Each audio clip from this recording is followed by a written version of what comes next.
And anyway, I had received a letter from a subscriber in Greece who said his brother attended a wedding and on one of the islands. And the wedding was attended by some wealthy industrialists of one form or another, very successful people who are probably very well thought of in Greece.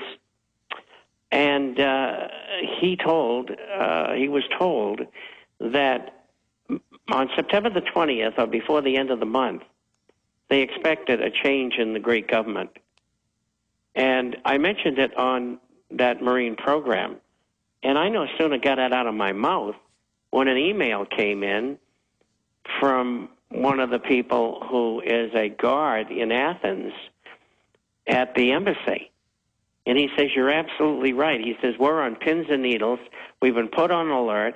They expect a coup, and we hope it's bloodless. And what do you think of that? Well, you've got a lot of good sources, and we'll find out. So you're saying the word is, now is this going to be a change of government against the bankers raping Greece, or is it going to be worse? Number one, it's against the bankers. And it's against Papandreou, who is an alumnus of Bilderberger, and they want him out of there. And they know what he is. Yeah, the Greeks have been taken over by the Nazis and many others. They're fiercely independent, smart, patriotic people, and they know they're going into bondage, and 600 of their islands are being handed over to bankers privately. They're saying, well, Goldman Sachs owns this much. We're going to give all their top bankers their own private islands. That's mainstream London Telegraph and BBC, but they report it like it's good. And they're taking over their entire infrastructure, and the people see their entire country being given to the banker criminals that came in a decade ago and took over their government and signed them on to all this. And that's amazing information, Bob. Well, I hope it's right, and I hope they do it, and I think they will. I know you were on the radio and TV over there, and I was as well. And what I told them was this.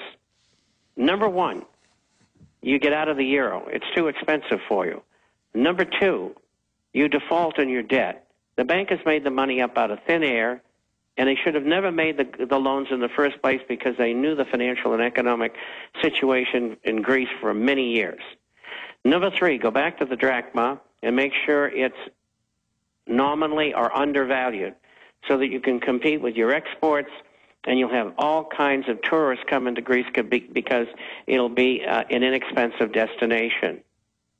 And leave the Eurozone. And the bankers are going to try to punish them, and it's going to be painful, but it's going to be a more painful road to submit to them. Submission means 30 to 50 years of absolute bondage.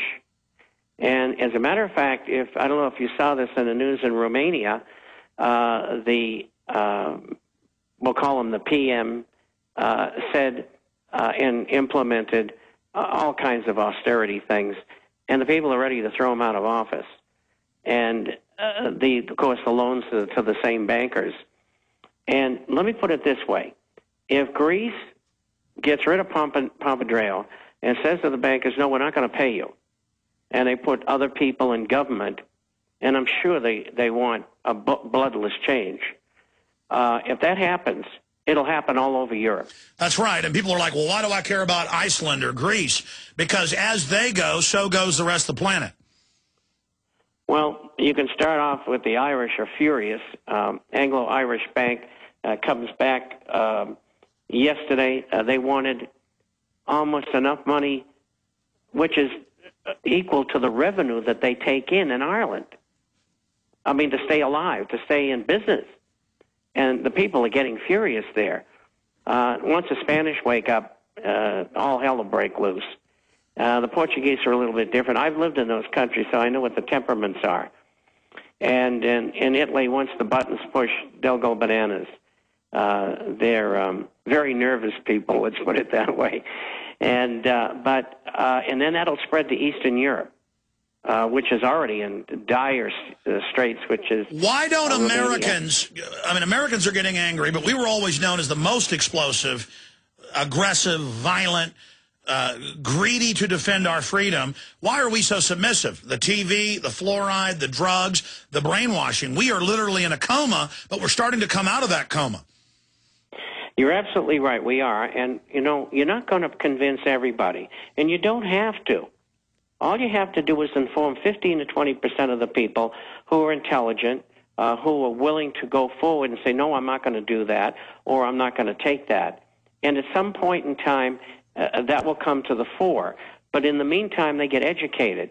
And then when we get there, what drives people, just like it drives armies, is their belly. And if they're not getting fed, they get to be very ornery, no matter what kind of citizens they are in what country. And so I believe that when unemployment, loss of homes, cars, job, living under the bridge, when you get enough people doing that, then the government's got problems. And I do not think the American military will come in and take illegal orders from a non-citizen who says he's president of the United States and go around and round people up or shoot them. Now, that's the key. That's the key. So what does the John Warner Defense Authorization Act state? What does the Brigade Homeland state? They know that once that starts, true leaders will arise for either, good patriotic reasons, or they'll see which way the wind's blowing and want power.